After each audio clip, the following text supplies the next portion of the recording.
Hello students, कैसे हैं आप सब। आई होप आपकी पढ़ाई बहुत अच्छी चल रही होगी।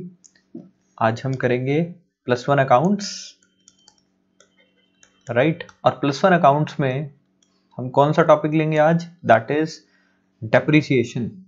Very important topic for examinations, right. तो आज हम डेप्रिसिएशन करने वाले हैं। सिर्फ इंपॉर्टेंट टॉपिक जो डेप्रिसिएशन के रिगार्डिंग है वो आज हम सीखेंगे, ठीक है। तो डेप्रिसिएशन किस पे लगती है, सबसे पहली चीज, it is on depreciable assets, ठीक है। डेप्रिसिएबल एसेट्स पे लगती है, राइट। अब डेप्रिसिएशन होता क्या है, slowing down the value of any assets, ठीक है। स्लोली जब एसेट्स की वैल्यू जो है वो डिक्रीज होती है, ठीक है, तब हम उसे कहते हैं डेप्रिसिएशन बाय टाइम की वजह से, यूसेज की वजह से, हो सकता है कोई चलने वाला व्हीकल हो तो किलोमीटर्स की वजह से, आवर्स की वजह से, राइट। कोई एक्सट्राडिशन हो रहा है, ठीक है, वेस्टिंग एसेट्स है तो, ठीक है। But the asset should be in depreciable nature, वो डेप्रिसिएबल नेचर का होना चाहिए। अब आप सोचेंगे कि डेप्रिसिएबल एसेट क्यों बोल रहा हूं मैं, क्योंकि कुछ एक एसेट्स जो है वो एप्रिसिएबल नेचर के भी होते हैं। एप्रिसिएबल में क्या आता है, उनकी वैल्यू जो है वो इंक्रीज होती है, जैसे फॉर एग्जांपल गोल्ड, ज्वेलरी, ठीक है। तो इन सभी नेचर के जो एसेट्स होते हैं उनकी वैल्यू इंक्रीज होती है over the period of time. But जो टाइम की वजह से आपके पास जो भी एसेट्स हैं, ठीक है, उनकी वैल्यू जब डिक्रीज होती है, अगर कोई चलने वाला व्हीकल है तो किलोमीटर्स की वजह से, जितने किलोमीटर चलेगा उसकी वैल्यू डिक्रीज होगी। यूसेज की वजह से, आवर्स की वजह से, जब किसी भी चीज की वैल्यू जो है वो डिक्रीज होती है उसे हम कहते हैं डेप्रिसिएशन, राइट। सो लगाते क्यों हैं depreciation, why we calculate depreciation, इसका मेन ऑब्जेक्टिव क्या है, true and fair value asset की, मतलब जो current position, current asset value है उसको हम रिकॉर्ड कर पाए किसमें, बैलेंस शीट में। क्योंकि अगर हमने एसेट लिया था 10 लाख का और 10 लाख का ही रिकॉर्ड करते रहेंगे, राइट, तो बेसिकली एसेट की ओरिजिनल वैल्यू क्या है वो हमें पता ही नहीं चल पाएगी, और उसे कब रिप्लेस करना है वो भी हमें पता नहीं चल पाएगा, right. So this is the main objective that why we calculate depreciation on any asset, right. So ये था, this is what, this is overview, this is just an introduction about the topic, right. तो अभी हमने introduction कर लिया, ठीक है, हमने ये सीख लिया कि डेप्रिसिएशन होता क्या है, मीनिंग क्या है डेप्रिसिएशन का, ठीक है। मीनिंग के बाद हमने क्यों लगती है डेप्रिसिएशन वो कर लिया, व्हाई डेप्रिसिएशन इज देयर, ठीक है, और डेप्रिसिएशन लगती कैसे कैसे है वो भी हमने कर लिया। Now methods of charging depreciation, वैसे तो बहुत सारे डिफरेंट मेथड्स हैं, राइट, बट आपके सिलेबस में कुछ एक ही मेथड्स हैं जो इंपॉर्टेंट है, ठीक है। उन मेथड्स को हम वन बाय वन करके सीखना शुरू करेंगे, राइट। तो जो मेथड्स ऑफ चार्जिंग डेप्रिसिएशन है, दो इंपॉर्टेंट मेथड्स हैं हमारे पास। Number one is straight line method, या फिर हम इसे फिक्स्ड इंस्टॉलमेंट मेथड के नाम से भी जानते हैं। Fixed instalment method, right, straight line method, fixed instalment method, ठीक है। तो ये इसके नाम से कुछ और दूसरा रिड्यूसिंग बैलेंस मेथड,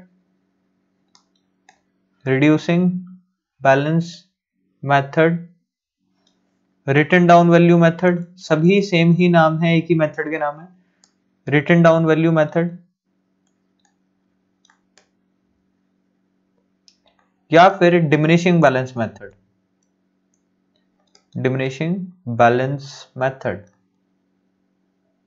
ये सभी एक ही मेथड के नाम है, ठीक है, all are same. Straight line method हो या फिक्स्ड इंस्टॉलमेंट मेथड हो, ठीक है, ये भी दोनों सेम एक ही मेथड के नाम है। सो आइए चर्चा करते हैं कि स्ट्रेट लाइन मेथड क्या होता है और कैलकुलेशन किस तरीके से करेंगे हम डेप्रिसिएशन की। सो स्ट्रेट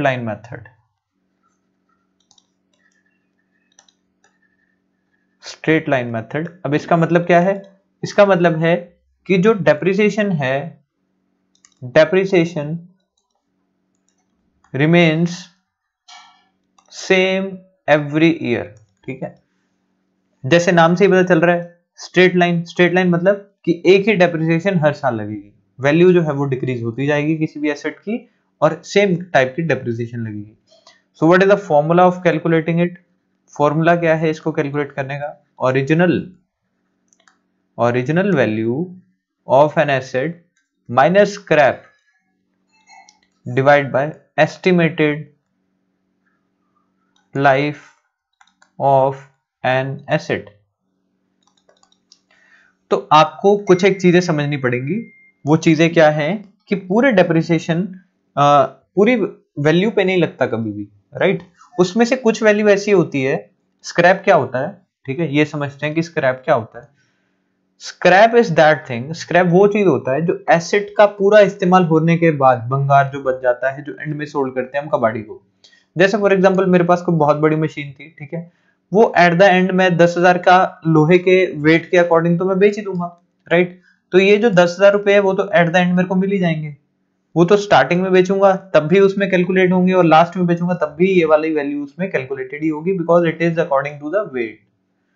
ठीक है, कबाड़ी ये नहीं देखेगा कि ये मशीन चल रही है या नहीं चल रही। जैसे फॉर एग्जांपल आपके पास कोई बाइक थी, ठीक है, आपने उस बाइक का यूज किया, यूज करने के बाद जब आप बेचेंगे फाइनली अब बिक नहीं रही, तो आप अगर कबाड़ी को बेचेंगे तो आप वेट करके लेगा वो, ठीक है, तो वो ये देखेगा कि बाइक का वेट कितना है, इसमें से कितना लोहा निकल सकता है, उसकी वैल्यू वो फिर लगाएगा। तो ये जो स्क्रैप है इस पे कभी डेप्रिसिएशन नहीं लगती, क्योंकि इतनी वैल्यू तो मिल ही जाएगी आपको ऑलरेडी।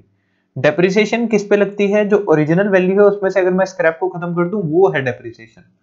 ठीक है, that is real depreciation. This is how the formula is formed. ठीक है, ये फॉर्मूला इस तरीके से फॉर्म्ड हुआ है कि ओरिजिनल वैल्यू में से अगर मैं स्क्रैप को माइनस कर दूं, वो जो वैल्यू होगी उस पे लगती है डेप्रिसिएशन, और कितने साल तक कोई एसेट चलेगा। ठीक है, जैसे फॉर एग्जांपल 1,10,000 की मेरे पास मशीन थी, 10,000 उसकी स्क्रैप वैल्यू है और 10 साल वो चल सकती है, तो इसे माइनस करके आएगा मेरे पास 1,00,000, 1,00,000 डिवाइड बाय 10, तो हर साल कितने की डेप्रिसिएशन लगेगी? 10,000 की। ठीक है, तो 10,000 की डेप्रिसिएशन हर साल लगेगी। अब देखिए जरा ध्यान से, 10,000 एक साल में एसेट की वैल्यू कम हो रही है, तो 10 सालों में कितनी कम हो जाएगी? 1,00,000 कम हो जाएगी, राइट? मतलब पूरे एसेट की वैल्यू 1,10,000 थी, उसमें से 1,00,000 कम होने के बाद अब मेरे पास कितना बचा हुआ है? केवल 10,000 की वैल्यू बची हुई है। इस पे डेप्रिसिएशन नहीं लगेगी। क्यों? क्योंकि अगर मैं इस चीज को किसी कबाड़ी वाले को बेचूंगा तो वो मेरे को इतने पैसे दे देगा, वो ये नहीं देखेगा अगर डेप्रिसिएशन लग रही है नहीं लग रही है, etcetera etcetera. So this is how straight line method is formed. ठीक है, आई होप आपको पता लगा होगा कि किस तरीके से हमने फॉर्मूला बनाया है। ठीक है, बुक में इस फॉर्मूले का क्या पर्पस है, ठीक है, वो फॉर्मूला आपको अब रटना नहीं पड़ेगा, because you know the fact behind this formula. अब हम चलते हैं कि इस फॉर्मूले से हम क्वेश्चन करते कैसे हैं, राइट? तो एग्जांपल से ले लेते हैं, क्वेश्चन ले लेते हैं। जैसे एक वैल्यू है एसेट की, वैल्यू ऑफ एन एसेट इस 2,20,000, 2,20,000 की हमारे पास एक एसेट है, ठीक है, और उसमें जो स्क्रैप वैल्यू है that is 20,000 and estimated life, let's say कि इसकी एस्टिमेटेड लाइफ रख लेते हैं 5 years, just to know how question can be done. ठीक है, तो अब इसका आंसर कैसे निकलेगा जरा ध्यान से देखेंगे। सबसे पहले हम क्या करेंगे? फॉर्मूला में पुट करेंगे total value of an asset minus scrap value divide by estimated life of an asset. हमने फॉर्मूले में वैल्यू को भर दिया। ये क्या बनेगा? 2,00,000 अपॉन 5, 4 टाइम्स 20, तो कितनी आ गई डेप्रिसिएशन मेरे पास? 40,000। So this is my depreciation. ये मेरी डेप्रिसिएशन निकल के आई। ठीक है, डेप्रिसिएशन कितनी लग गई? 40,000। अब हर साल जो डेप्रिसिएशन लगी वो कितनी लगी? 40,000, और 40,000 के अकॉर्डिंग ही हम वैल्यू कैलकुलेट करेंगे अपने एसेट की।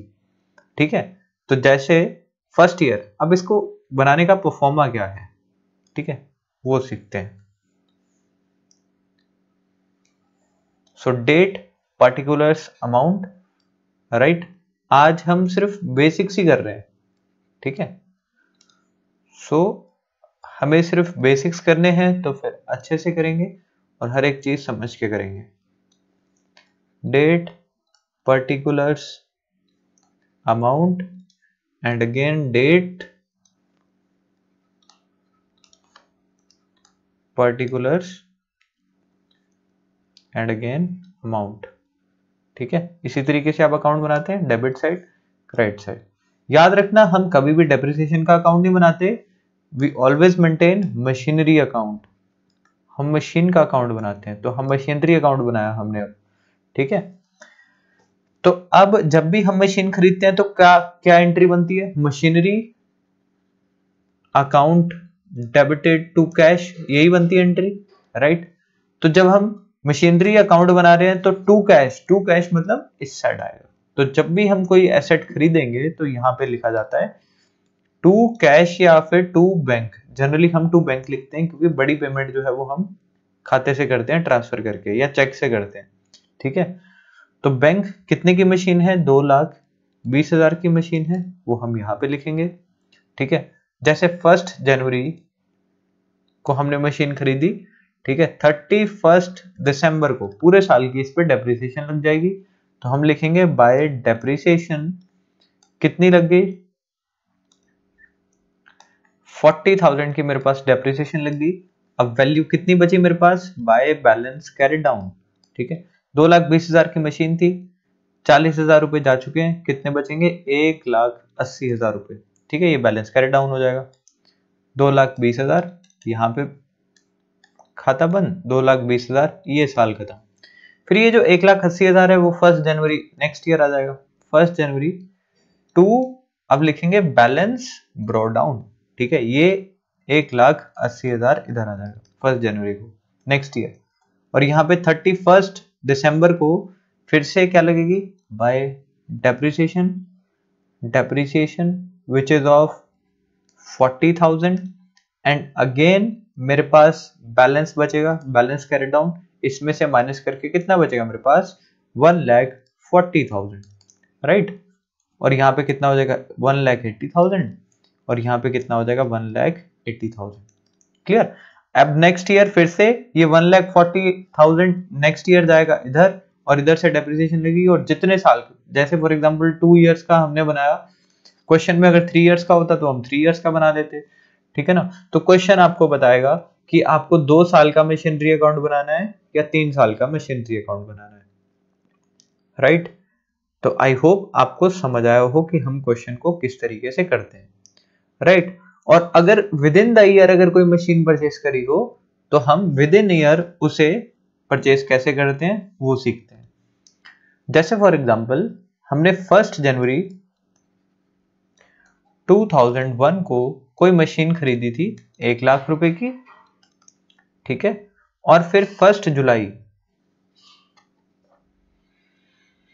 को 2001 को हमने मशीन खरीदी 50,000 रुपए की। या तो आपको स्ट्रेट लाइन मेथड का फॉर्मूला लगाना है अगर क्वेश्चन में सारी वैल्यू गिवन है। अगर गिवन नहीं है तो आपको परसेंटेज रेट दे रखा होगा, जैसे 10% आपने स्ट्रेट लाइन मेथड जो है वो वैल्यू लगानी है डेप्रिसिएशन की। इन दैट केस हम क्या करेंगे? हम 1,00,000 वाली मशीन पे डायरेक्टली हम लिखेंगे 1 जनवरी 2001 टू बैंक अकाउंट कितने की? 1,00,000 रुपए की। ठीक है, और इसी पे डेप्रिसिएशन लग जाएगी कितनी? 31 दिसंबर को हम डेप्रिसिएशन लगा देंगे बाय डेप्रिसिएशन अकाउंट कितनी हो जाएगी? इसका 10% 10,000। इसका बैलेंस कितना बचेगा?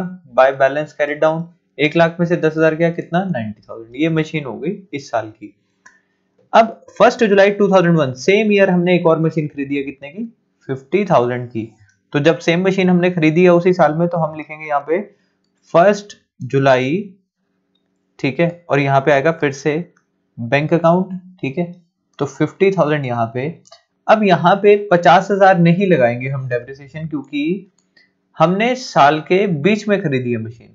इसका 10% एज इट इज, और साल के बीच में खरीदी है मतलब 6 महीने बचे हुए हैं अभी, तो 6 2 ठीक है, ये कट के मेरे पास बचेगा कितना? 2500। आप डायरेक्टली भी कर सकते हो कि पूरे साल की डेप्रिसिएशन 5000, आधे साल की डेप्रिसिएशन कितनी हो जाएगी, आधे साल की डेप्रिसिएशन हो जाएगी मेरे पास 2500, राइट। तो मेरे पास बैलेंस कैरी डाउन बचेगा मेरे पास यहाँ पे कुछ 47500 के अराउंड, ठीक है। तो इस तरीके से आप क्वेश्चन में अगर आपने मशीन परचेज करनी है तो इस तरीके से करनी है, ठीक है, क्लियर। नेक्स्ट ईयर अब क्या जाएगा, ये 47500 जाएगा इधर और ये 90000 जाएगा इधर, ठीक है।